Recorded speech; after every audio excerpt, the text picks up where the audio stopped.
طوافه سعي شيخ بك كانتي تعرفين سجرتون سني واجب ناداكو wanni laal wanni waa afran hin تعرفين ta'in dura سجرتون سني واجب نادا نمو سنادا waajibinnaadha sunnaa miti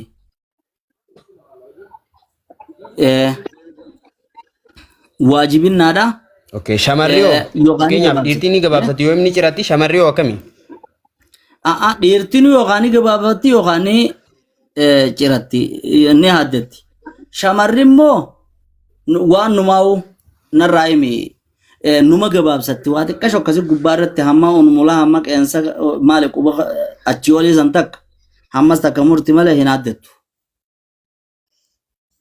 haaya amma duuba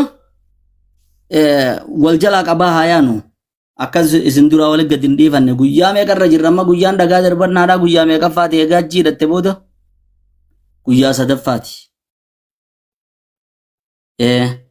guyyaan dhagaa darbannaadhaa yoomul hajjil akbar guyyaa kami guyyaa sadaffaadhaati guyyaadhaas eid mubaarak jennu ka'iida salaannu kana kaasii waa qaqqalatan ka warri qalatu kun guyyaa kana guyyaan isaaniif hajjii hidhatanii guyyaa sadaffaadha jechuudha.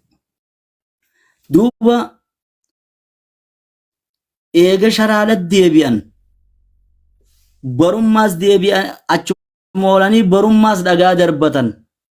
Dhagaa darbachuun har'aatiif immoo guyyaa yoomul hajjil akbariitiif kan guyyaa lamaan hafee adda. Guyyaa duraa kana boolluma takkuma darbatan dhagaa torban. Guyyaa duraa takkuma qofa. Dhiiroo namni kaan darbate honjiina isiinuu cufaadha guyyaa duraa. Odoon hin darbadhattee warri hajjiidha wazaaratul hajji koreen hajjiidha tan achi cuftee jirti guyyaa duraa boolla takka malee karaa nutti isin geessu cufamee jira. Guyyaa lammaffaadhaa jechuun kasiif guyyaa afuraffaadhaa jennu san zawaala booda jechuun ganamaa miti ammas zawaalaa booda jechuun zuurii salaattee dhaquudhaatti irra gaarii. Namoonni gariin ganamarraan dhaqanii waan bakka sanatti mootummaa Su'uudiirraa ani akka kiyyatti warra hajjii nama goosisurra laale keessa odoonii fi hadiisni zawaala booda jedhuuti sababa zahmaa kanaan firraatti dhiisanii aalamni kun ganamaan ka'eetuma dhaqeetuma numa darbata. Ka jiru kan shari'aa keessa jiru waan ni booda jechuudha. Zawaala booda zuurii booda jechuudha. Yeroo zuurii sanirraa eegaltee ilaa asrii ilaa galgala dandeessa jechuudha. Boolla sadiinuu dhagaa torban darbatta. Guyyaan kun meeqamma? Guyyaa afuraffaadhaa jennaan jechuudha. Baru deebiteeti akkuma har'aa sanitti darbatta. Guyyaa shanaffaadhaati jechuudha. Yogguunii fi barummaa darbatte duuba filannoo lama qabda. Osoo aduun sitti hin seenne yoo sharaa gadhiiftee galuu dandeesse faman ta'ajjala fi yawmeen falaa ithma alayhi ka guyyaa lama keessatti jarjarfatee deemees badiin qabu. Waman ta'akkara falaa ithma alayhi kan lakkii booda aanee guyyaa barummaadhaatii sanniin darbadha guyyaa sadaffaadhaatii sanniin darbadha jees tokkumaa jeen rabbiin subhaanahu wa ta'aalaa dubbate. Guyyaa lammaffaadhaa kana yoo nifi deemte guyyaa meeqasiif jechuu hajjiin guyyaa 5. Lakki an baruus nin darbadhaa jettee yoo nifi dheeytee bultee baruus darbatte guyyaa meeqa?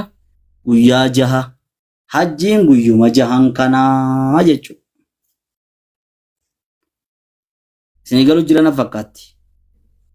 Wulii gaanii as keessatti aadaaba hedduun dhiise, sunnaalee hedduun dhiise.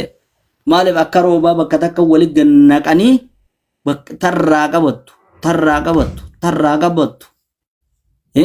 Akka hin dhabneefiin bakka san dhaabbattee du'aa akkasi godhatta. Bakka san dhaabbattee du'aa akkasi godhatta. Kan hin jiru kana hunda wanni inni irra guddaa dhiisee maaliif?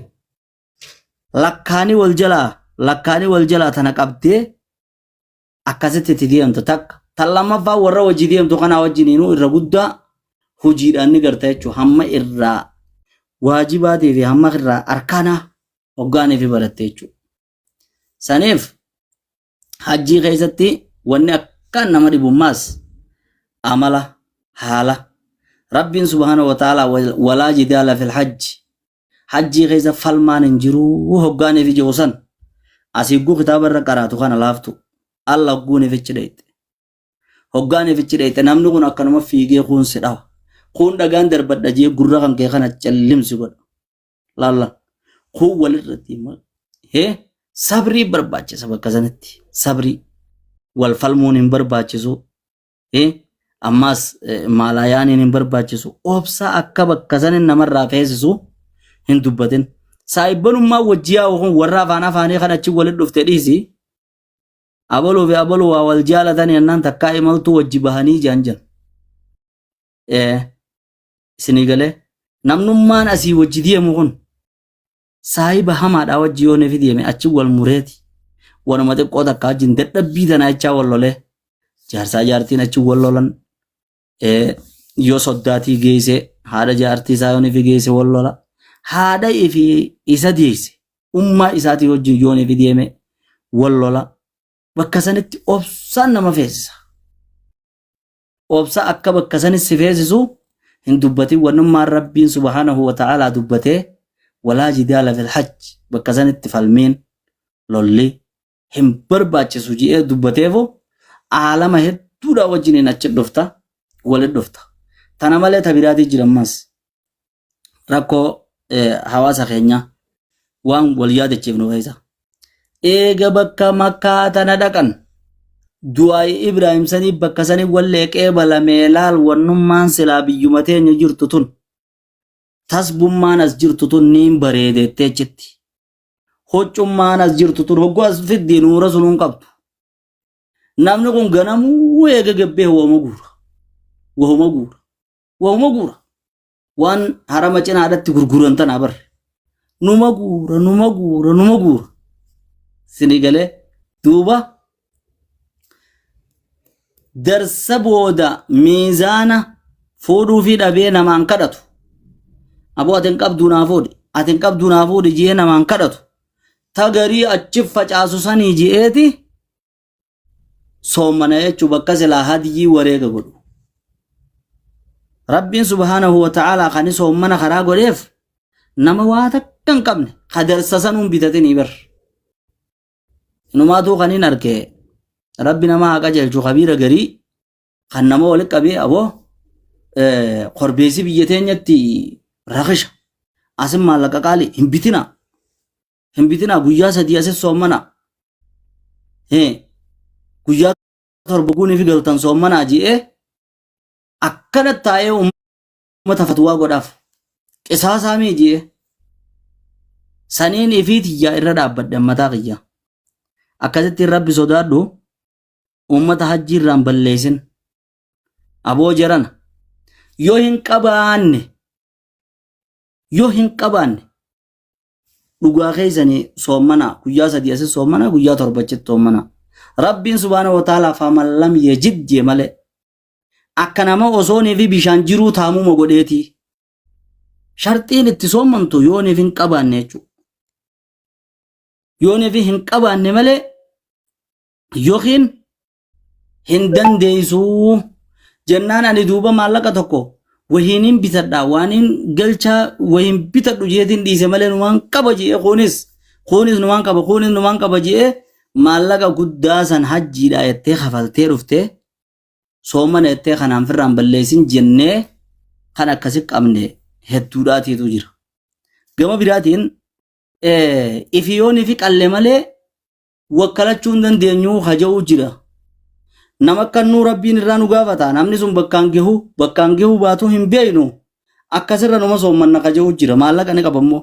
maal sababa fakkeessa siini galee wanni inni sababa fakkeessu kunoo namarraa fuudhanii warra nuutiitu isinii qala jee mootummaan suudiitis achi bakkatti kafaltuu jira ammas joolloonni keenyaa fi namoonni keenya kan nuutiitu hadyi wareega keessan isinii qala fide ajee maallaqa hanga mootummaan suudiidhaa gaafattu suni gaditti maallaqa kafuu dhufaadhaa jira kun kan majliisni irraa fuudhu dhufaadhaa jira eega wakkaltee kannite wareegeetti itti kannite jechuun namtichi kun wareegaan godhe eega jii amanaa fuudhe sirraa kufteeti diliin isaa fi abbaa san irra jirti kana sababattee jechuun warra kana sababee bar bakhiilli kun namni isarraa qiila beeku hin jiru jenna. Duraanuu lubbuun dhorkeetti maraataan iyyi naan jetti maalayyaanaa du'a ummaadhaatti dhagee jeeti gurra lamaan qabatee iyyansa keessaa fuudhee jenna. Duraanuu lubbuun kanni jechuun itti hin jirtu. Isaa duraanuu lubbuun kanni jechuun itti hin jirre hammas dhageetee rabbii beeka wayin beekaa tana. An wayin beekaa ji'ee ani bakkitti qalan hin jiruuti sanii jechaadhaan dhiise ji'ee sababa saniin dhiise jechuudha. Dogoggoroonni hawaasni keenya qabu kan irraa wal yaadachiisuu barbaannu namni osoo niifi danda'u hin soommanu jechuudha. Warri tamattuu hajjii godhe kun osoo niifi danda'anii hin soommanan jechuudha. Bargaa darsa ifiifuu wali guuranii ani inumaatu bilisaan dhaqanii dhufuun selaa namaa danda'ame hawaa takka hin fuune. Akkasitti irra gaariidha. Si akkasitti dadhabee jiru asii dirree xayyaaraa eerpoortiidha buutee meeshaa achiifichi qabaa ooltee tahannaa tuun hatamte moo tuun maarree taate moo jettee waliidee hiraartee kana wali qabdee kaan achis miizaana jenis irraa facaasanii kaan asitti facaasanii osuma darsuma tana wali guurtu tanaa jechaa soommanuu hin barbaachisuu jechuun waliif dhaabnu. Xumura irratti waliin hin dhaamu. Xumura irratti jaarsa tokko nama guddaadha. Akka carraa ta'ee mana tokko waliin galle gaafa dhayne san. Yeroo waliin galle jaarsi yoo akkana qabdee deemteen illee anuu si jalaan deemaa dhiisi ja'a harkaan qabuu sitti hin dhiisu ifiifis si jalaan deema ja'a. Galaanni namaa kun dhufeetuma adda nama meeysa guyyuu sadii faa badeeti ala bula. Guyyuu lama faa bulee ala bula. Yeroo dhufu kana isaaf irra fincaane isaa birgaalaal afaan isaa kun goggogee wal bira dabre kana dhufa. Yeroodha dhufee gaa huccuu irraa jijjiirree shaawara seenee dhiqatee gattaa'e wanni inni godhu ilma isaa abaara rabbi qarxame isaa haa godhu. Bakka hin taane rabbi isaa haa darbu. Inni asin na darbe jeeti abbaa isaa abaara. Yaa adeero ilmootan teen abaariin bara asin na ribbee bara asin na erge du'atiyya tursiifatee jira. Ati akka feetellee taatu hajjii dheeyxee mi'eennee gaafannaan hajjuma sunuu rabbiin irraan qeebalin jaa jechuudha. Nama manguddoo akkana godhuu jira. Abaloo bara Ameerikaa taa'eetti bara abbaasaa hajjii geesse wagguu jaansan dhugaan seenaa. Suudii taa'ee barba abbaasaa hajjii geesse kanam tokko wajjiniin hin jirre.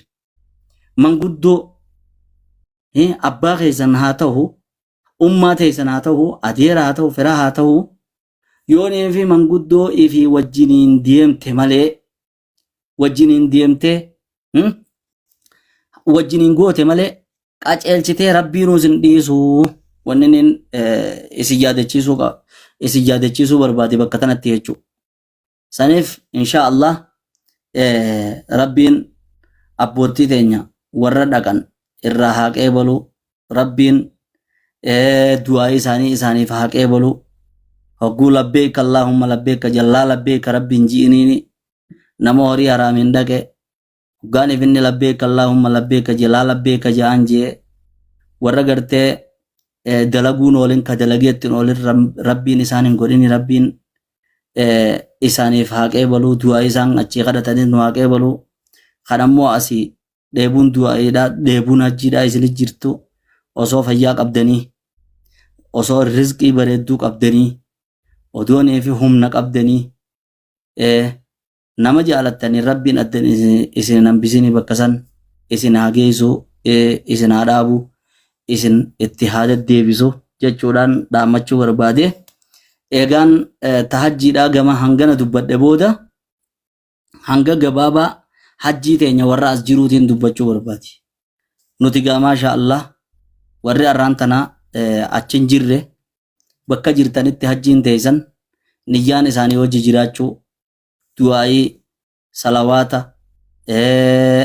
akkasumatti immoo zikirii khayraata adda addaa heddummeessu guyyaa arafaa immoo keessattuu soommana isaa jabeessu achiin booda duuba guyyaa yoomul hajjil akbar yoomun nahar guyyaa qalmaasan qaluu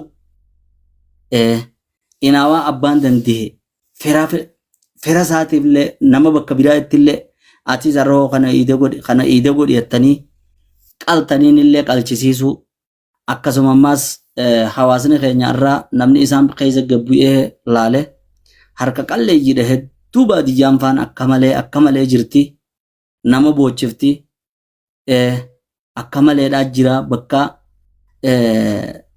maali rakkoon jirtu iyyafattanii nama keessan bira du'aa'uma isinii godhanii rabbi isinii kadhatanii osoonii fi du'aa'ii godhu baatanii garaan qoofe lubbuun gammaddee hedduu du'aa'ii namaa goote waan taateef guyyaa kana keessatti odoonii fi guyyaa hojii nyaata wajji dhugan jechuu kanuma maqaa osoo hin ta'in kanuma haqaa jechuu kanuma haqaa walirra balliftanii guyyaa kana yataamaa yaadachuudhaan nutiis teenya nama xiqqoo arra danda'u dalage rabbiin rizqii itti kanneemmas achi geessa jechuu guddoo san geessa obboleeyyanuma keessan karraa waan miliyoona gahu bar maqaadhaaf 700 fi wayii kafalanaasiin jedhanii malee wacii isaaniitii wajjin miliyoona achuma kaayanii beekadhu warra isaan san na atiisa ka'arraan tana haqalii duma xiqqaa ijoolleen jettu sunillee maan taane lan ijoollee yataamaa warra dadhabaadhaa nama fayyaa hin qabne ollaa rahima namuma arraan tana arra asii yaadate rabbiin xiqqoo irrattuu galata naa galchite guddoo irrattis galata naa galchita je'e rabbiin bakka san dhaaba waan taateef tawassula yaa rabbii achitti nu deddeebisii jechuudhaan niyyattanii akka warra asii gagammachiiftanii miidhagina amantii islaamummaadhaa tanaa fi bareedina islaamummaadhaa eegaanan dhabillee baga obboleessa kiyyanaa qabaate akka namni jiyee islaamummaa tanallee irra jaalatu akka gootanii jechuudhaan dhaammachuu barbaade kanuma dhaamsi gabaabaan assalaamu alaikum warahmatullahi wabarakatuhu warri gubbaa irratti ol baatanis gaafiidhaa fi yaadaa sunuu kannitanii akkasii wal jala gabbu'aa wajji gabbu'aa kurna kana soomanuun akkamii jaa obboleessi keenya dhugaadha hadiisa keessa kurna kana soomana jechuulleen dhufuu baatu ka dhufe soomanni guyyaa saylaffaadhaati hadiisa keessa akka dhufe takka ammoo dalagaan khayriidhaa ta guyyaa kurna kana soomanan guyyaa saylan kana soomanan waa hunda caaltii jechuu sanirra dhaabbataniiti ulamaa'oonni soomanuun zikrii heddummeessuun ja'anii kan dhufe guyyaa saylaffaadhaati achiin dura soomantee hamma dandeessu yoo nefisi jabaate dhiisaa laakiin ammoo arafarratti guyyaa arafaa qacellotti irra rakkasuun barbaachisaadha jechuudhaan si deebisa. Warri gubbaarra jirtan akka walii bootaa gadhiiftan gaafiidhaas ta'e yaadaas ta'e taranyaan dabaleen teessan imma.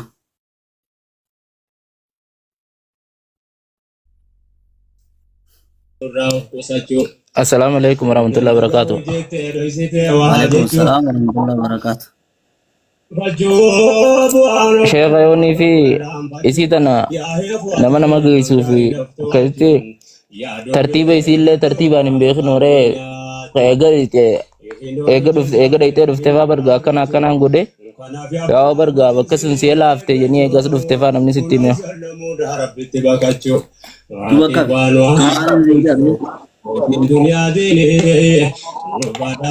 Sanoo tanamma anarra atummaa iyyuu naan himte dubaani duba akkanaa gaariidha amma kaa wanni harkaasi qabuati wanni sun rakkoodha asifirraa barachuudha jechuma malee eegachi dhufa iyyuu sitti himanoo qaama mee maaliin siin jaa duban waan garii bara abbaanii fi maa deebisuudha gaariidha akka akki sun hin dhufnee fi firraa barachuudha barbaachisaadha aji ka akki sun itti dhufe ka kunoo barga anillee akkasiitu nama akkasiitiin nama mudate dhugaadha akka akki sun namatti hin dhufne firraa baradhaadha jechumaatiitu gaariidha tan irraa dubbachuu jirruuf sani ka waan ammaati jette saniif dubbachuudha jirra. Taate ayyee waan gaarii sheekiyya maashaallah jazaakallahu khairan. Ayyee galatooma. Ayyee warri gubbaarra ol baatan. Assalamualaikum warahmatullahi wabarakatuh. Waalaikumsalam warahmatullahi wabarakatuh. Akkam nagaa sheekha? Alhamdulillah alhamdulillah. gaariidha. Gaafii hin qabu yaadni itti hirtanii fi haalli yerootii wajjin waan gaariidha. Jabaadhaa jechuu qofan barbaada. Ammaaf gaafii hin qabu. Khayritti bootaa namaa gadhiifna. taate maashaallah galatooma ayyee qatti aanu akkasumatti walirra salaamachuun kunuu taphaami bar ayyee Aisha gaafiin qabette warri dura jirtanii isaa akkasumatti barakatu. waalaikum salaam warahmatullahi wabarakatuh Ustaazii akkam jirtu nagumaa? nagaa alhamdulillah Alhamdulillah gaafii nan qabu inshallah murhiima kan nu ta'uu danda'u hagami isiniin jechuu barbaade tanan ahli keessa tokko kanadha inni lammataa ammoo jama'aadhaan hajji gochuu ni danda'ama. Lama inni sadaffaan immoo dhakaa nama darbasiisuu yaani yoo namni tokko dadhabe namni nama darbachuu hin danda'a. Kanadha inshallah. Gaafii kanadha. maashaallah gaafii gaafiin sadiin takka mahrama irra guddaan nama rahimaa wajji malee laquu hin taanii ja'a dogoggora sun rahiman ja'amu kitaabni mahrama ja'a rahima jechuun fira hunda wajjin hin dhaqanii mahrama wajji dhaqan mahrama jechuun nama si fuudhuun irratti haraami jechuu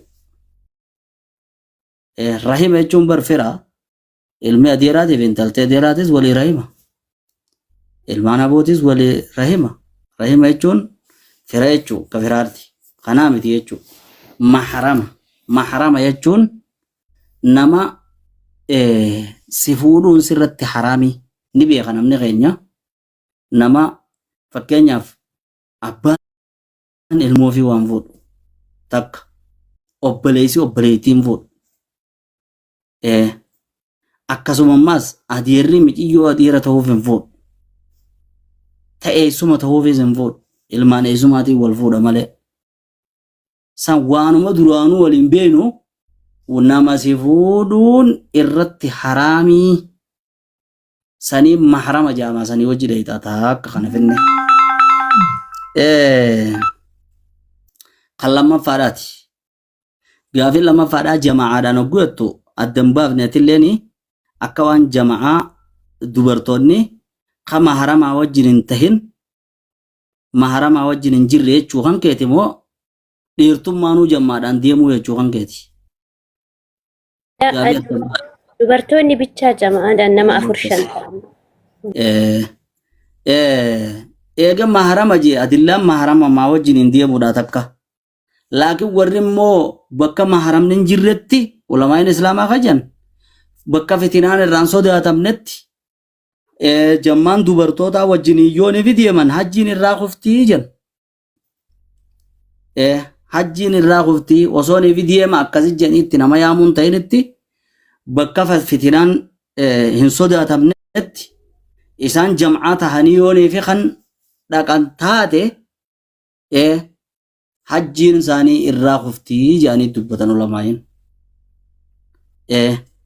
Haya kun dhagaa bakka dhagaa darbachuudha namni hogguuniif hin dandeenye walirraa dhagaa darbachuun ni jira tanumaan reefu waan garii ta walirraa godhaniitu jiraa'uu jiru sanii walirraa dhagaa darbuun ni jira jechuu bakka abbaan dadhabetti jechuu kana. جزاكم الله خيرا بارك الله فيك